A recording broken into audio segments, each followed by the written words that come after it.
ئێرە ڕادیۆی دەنجیگەلە.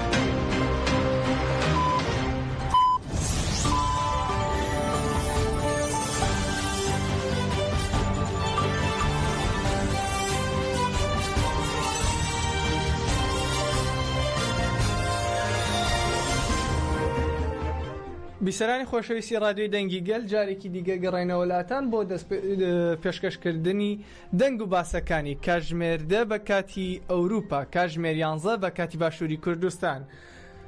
دەستپێکی ئەم گەشتەی دەنگ و باسەکانیش بە بیرهێنانەوەی نامەکەی ڕێبەر ئاپۆ دەبێت بۆ کامپی پەنابەرانی شەید ڕۆستەم جوودی لە مەخموور.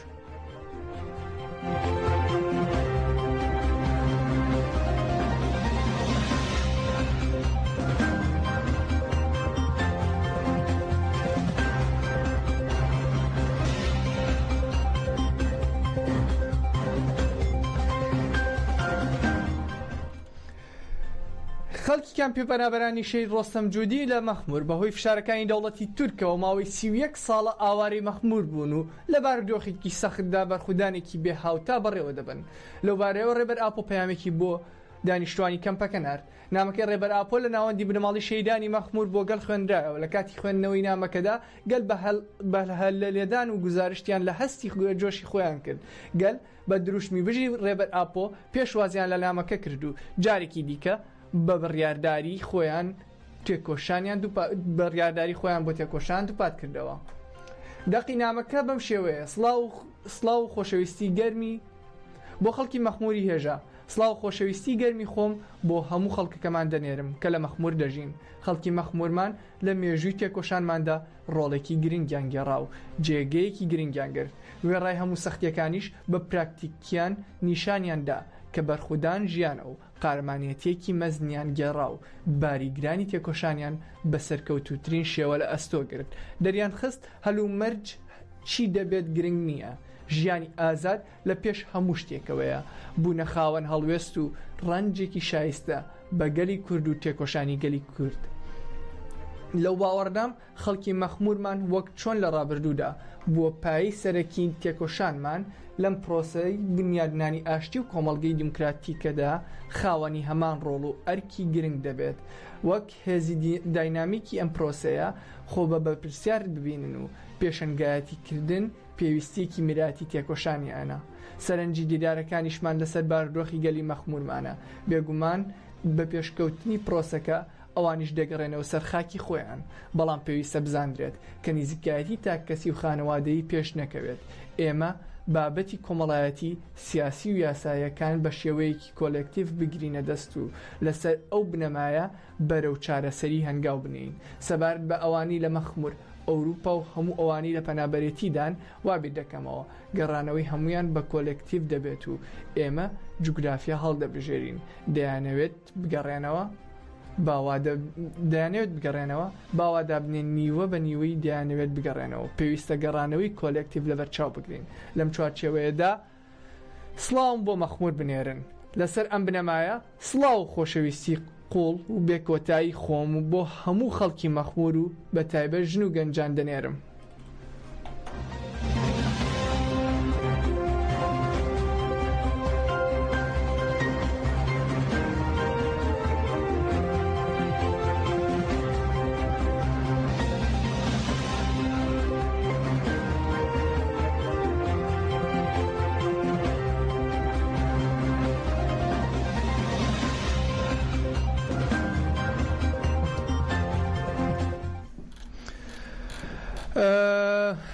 مراد قرێلان فەرماندەی گشتی هێزەکانی پاراستنی گەل هەپەگە لە چاوپێکەوتنێکدا لەگەڵ کەناڵی ستێر تیڤ هەڵسەنگاندنی بۆ قەڵەمبازی 15 ئاب بوو بارودۆخی کەمپی پەنابەرانی شەید ڕۆستەم جوودی لە مەخموور کرد. مراد قەرێلان ڕایگەیان لە ساڵانی 1991 92 93 گەل بە شێوەیەکی جەماوەری ڕاپەڕینی ئەنجامدا. ئیدی نەک تەنها گەریلا گەلیش بوو بە هێزێک بەشداری تێکۆشانی ئازادی بوو. بەم شێوەیە بە هێز بوو گۆڕا بۆ تەفگەرێکی کۆمەڵگەی مەزن. قەڵەمبازی 15 ئاب لە 9 ساڵی یەکەمدا سەرکەوتنی بەدەستێنا. لە ئەنجامی ئەم دۆخەدا لە نێو کۆمەڵگادا ڕێگەی بۆ گۆڕانکاری زۆر کردەوە و شۆڕشێکی فیکری و سیاسی و کۆمەڵایەتی هێنایە ئاراوە و شۆڕشی ژنانی بەرەو پێش برد. هەر بۆیە جەخت لەوە دەکەینەوە قەڵەمبازی پانزەی ئاب تەنها هەڵمەتێکی چەکداری نییە لایەنی ئایدۆلۆژی کللتوری کۆمەڵگەی و سیاسیشی پێوە بەست و هەموو ئەمانە گۆڕانکاریەکی گرنگی لە نێو کۆمەڵگەدا دروست کرد. مراد قەیرەیلان ئاماژەی بە تێکۆشانی هاوڵاتیانی کەمپی شەهید ڕۆستەم جوودی لە دژی داعشدا و ڕایگەاند گەلەکەمان لە مەخمور قارەمانانە لە دژی داعش بەرخودانیان کرد و شەهیدیاندا. هەموو شەهیدانی بەرخودانی مەخمور لە کەسایەتی هەواڵ دەنیس مخرات بەبیر دەهێنمەوە و سەری ڕێز لە بەرامبەریاندا دەنەوێنم بەڵێنی کە بۆوانمان داوە جارێکی تر دووباری دەکەینەوە. لە کاتی هێرشەکاندا دەوڵەتی عێراق لەوێ نەبوو، هەموو کەس هەڵاتن، تەنها خەڵکی مەخمورمانەوە ئەوانەی کە ئەو کاتە لەوێ ڕایان کرد ئێستا هاتوون دەیانەوێت بە فشار و ڕێگەی جیاواز بە شێوازێکی ناڕەوا لەوێ ببنە سەروەر. فەرماندەی گشتی هێزەکانی پاراستنی گەل ڕایشی گەیاند ئەگەر ئەو دۆخە لە دژی گەلەکەمان لە کەمپەکە بەردەوام بێت ئەوان ناچار دەبین دەستوەردان بکەین و جارێکی دیکە گەری لابنێرینەوە کەمپەکە. ئێمە لەبەر ئەوەی فشار لەسەر دەوڵەتی عێراق دروست نەبێت و هەموو شت بە یاسایی بکرێت لەوێ کشاینەوە پێگەکانی خۆمان بۆ ئەوان جێهێش. ئەوانیش ئێستا لەو پێگانەوە فشاری زیاتر دەکەن و لەسەر گەلەکەمان فشار دروست دەکەن. دەبێت دەوڵەتی عێراق و حکومەتەکەی باش بزانێت خراپەکاری بەرامبەر ئەو کەسانی کە لە کەمپی مەخمورن خراپەکاریە لە دژی بەهاکانی ئێمە. ئەو بابەتە بە هیچ جۆرە قبول ناکەین. ئەو نزیک بوونەوەیە دوژمنانەیە و ئێمە وەک تەفگەری ئاپۆی قبولی ناکەین و بێدەنگ نامێنینەوە. هەروەها ئاماژەی بۆشدا کە چارەسەرکردنی پرسی مەخمور ئەرکی بەرپرسانی کووردە لە حکومەتی ناوەندی و ڕایگەیاند کورمان هەیە کە لە ناو سیستەمی دەوڵەتدان یان کەسانێک کە لە ناو دەوڵەتدان و دەڵێن کورمان خۆش دەوێت لەگەڵ بەرخودانی کورددان بانگەوازیان بۆ دەکەم و لە سەر و هەمویانەوە بانگەوازی لە سەر و کۆماری عێراق بەڕێز دکتۆر لەتیف ڕەشید دەکەم. دەبێت دەستوەردان بکات و چارەسەری ئەم بابەتە بکات. سەرۆک کۆمارە لە وڵاتی ئەو سەرۆک کۆمارە تێیدا ستەم لە کورد دەکرێت بە تایبەت ئەو کوردانی بەرخودان دەکەن و خاوەن مێژون نابێت لە بەرامبەر ئەمەدا بێدەنگ بێت. دەبێت گەلی ئێمەش بە تایبەت گەلی ئێمەی وڵات پارێز لە ئەوروپا و هەر کەس لە دژی ئەو کارانە دەنگ هەڵببڕێت. دەبێت دژی ئەو هەنگاوانی دەوڵەتی عێراق بوەستنەوە. دەبێت وڵات پارێز و لایەنگرانی دیموکراسی و ئازادی لە بەرامبەر ئەو فشارانەدا بێدەنگ نەبن.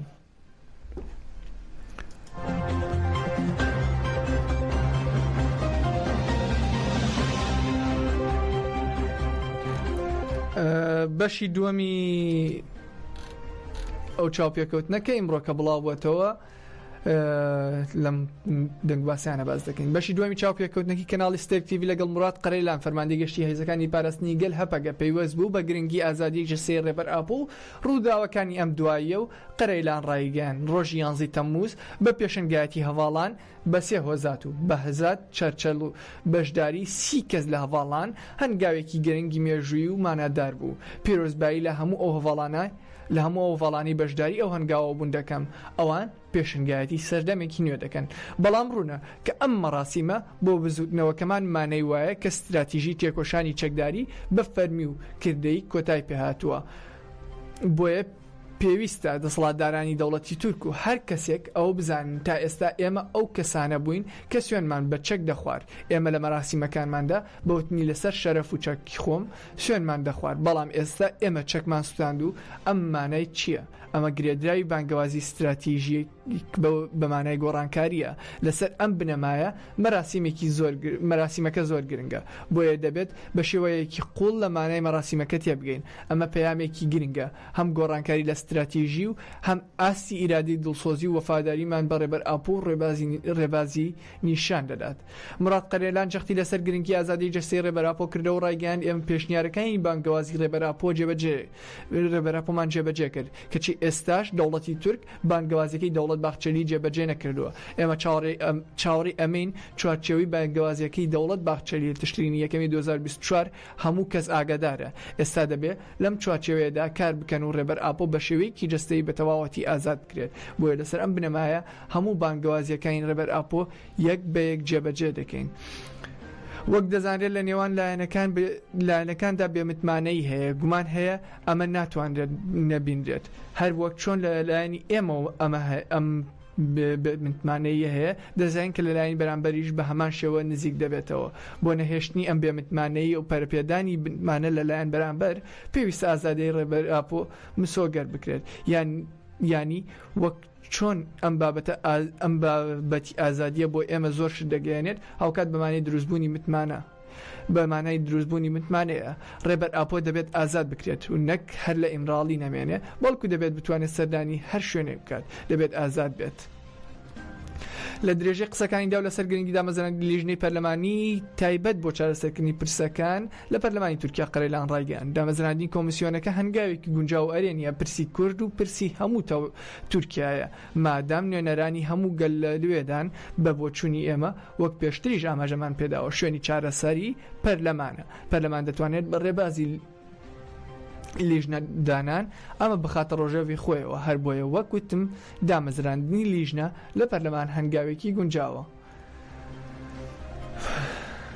بێگومان ئێمە لایەنێکی کێم پرسین دەبێت بۆچوونەکانمان وەربگیرن بێگومان من لێرەدا هیچ شتێک لەبارەی خەباتەکانی کۆمیسیۆنەکە دیاری ناکەم ئەکتەر و بەردەنگی ئیسەرەکی ئێمە ڕێبەر ئاپۆ دەبێت ڕێبەر ئاپۆ بیرۆکەکانی تەفگەرەکەمان سەبار بە چارسەری باز بکات بۆیە هیوادارین سەردانی ڕێبەر ئاپۆ بکەن بۆ پێی دانستان کارە دەبێت وەک بەردەنگیش سیر بکرێت بەم شێوەیە ڕێبەر ئاپۆ بچوونەکانمان ڕادەگەێنێت بەڵام پێویستە ئەمە بزانێت کاتێک کە دانستانکاری سەرەکی واتای بەردەنگی سەرەکی لە زیندانی داندا بێت لەنێو کۆمەڵگادا ئاشتی بەدی نایەت گەر لە بابەتی ئاشتی گەلانی کورد تورکدا جددی بن پێویستە ڕێبەر ئاپۆ ئازاد بێت.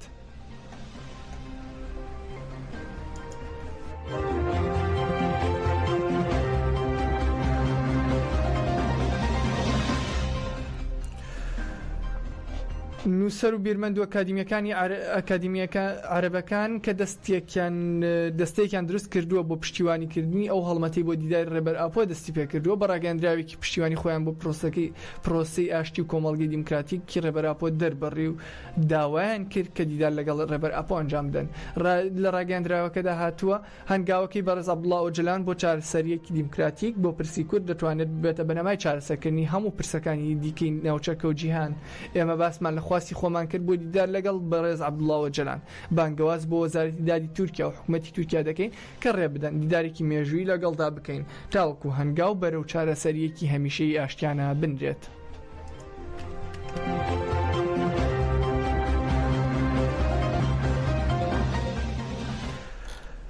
هێزەکانی سووریای دیموکرات قەسەدەڕایی گەیاند چەکدارانی حکوومەتی کاتی سووریا لە گوندەوارەکانی ڕۆژهەڵاتی دەرەزوو 4 هاوڵاتی مەدەنیان بە ئامانج گرتووە بە سختی بریندار بوون بە پێی زانیاریەکان دەست بەجێ بریندارەکان گواستراونەتەوە بۆ نەخۆشخانی بە سیرە بۆ وەرگرتنی چارەسەری و برینی هەندێکیان سەختە.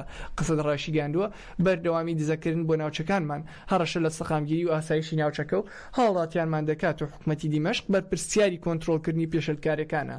زانیاری لەسەر بریندارەکان بەم جۆرە بڵاو کراوەتەوە عومەر عەبدولمەنسوور تەمەن 30 ساڵ حەماد حەتاب تەمەن 30 ساڵ ئادەم عەبدولمەنسوور تەمەن 12 ساڵ خالید ساڵح حەمەد تەمەن 24 ساڵ.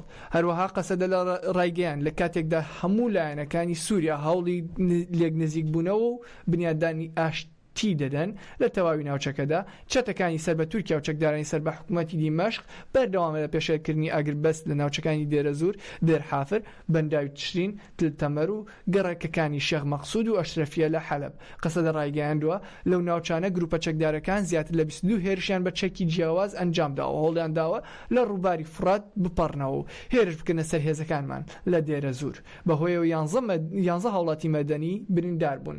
ئەو یێشانە پێشێلی ڕوونی کەوتنی نێوان فەرماندەی گشتی هێزەکانمان مەزلوم عەبدی و ئەحمەد شەرعەکە ناوڕۆکی ڕێکەوتنەکە گفتوگۆی ئاشتیانە و وەستانی شەڕە لە هەموو ناوچەکە لە ماوەی ڕابردوودا دانمان بە خۆماندا گرتووە بەڵام بەردەوامیش هێرشەکان هەڕەشەیە بۆ سەر متمانی نێوان هێزەکان و ڕەوایەتی دانە بە عەقڵێتی شەڕ بۆ ئەو دۆخەش دیمەشق بە پرسیاری تەواوی دەکەوێتە ئەستۆ داوا لە هەموو لایەک دەکەین دەست درێژەکان بوەستیان و پابەندی ئاگربەست بن لە ئەگەری بەردەوامیدا هێزەکانمان بۆ پاراستنی تەواوی مافەکانی گەلەکەمان ئامادەن.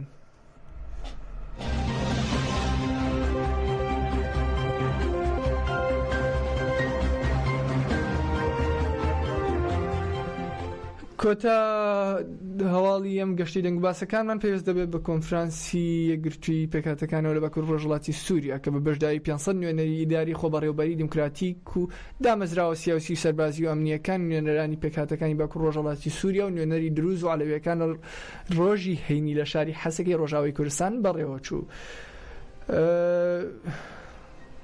ببورن بەناوی پێکهاتی کوردەوە شێخ مورشید معشوق خەزنەوی لە کۆنفرانسەکەدا ڕایگەیاند بەناوی ئەو ڕوحەپاکانەوە بە وەرگریکردن لە شکۆ ڕاپەڕین بەناوی هەموو ئەو دایکانی کە گیانی خۆیان لە پێناو وەرگریکردن لەم خاکەدا بەخشی لە دڵی هەموو کوردیەکەوە کە بە شکۆ و پێداگریەوە لێ دەدات. سڵاوتان لێ دەکەم ئێمە خەڵکی ئەم خاکە پیرۆزین، هاوبەشین لە خوێن و چارەنووسدا. قەسەدە بۆ ئێمە هێزێکی بەرگریە نەک هێزێکی شێرشکەر.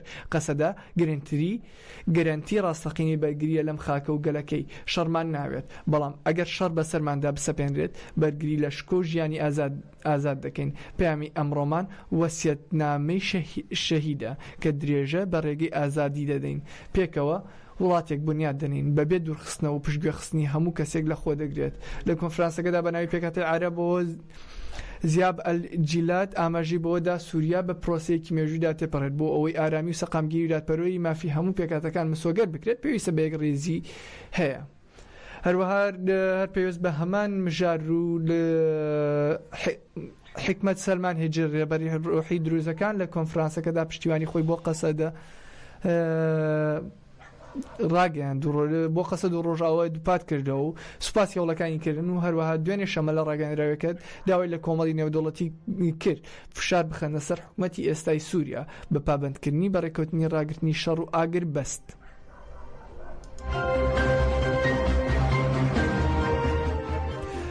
بەم شێوەیەتی کۆتایی دەنگ و باسەکانی کاتژمێر بە کاتی ئەوروپا کاتژمێر 11 بە کاتی باشووری کوردستان تاوەکو دەنگ و باسەکانی کاتژمێر 2 بە کاتی ئەوروپا کاتژمێر 3 بە کاتی باشووری کوردستان بمێن بە خێر و لە خێر خۆشی دابن.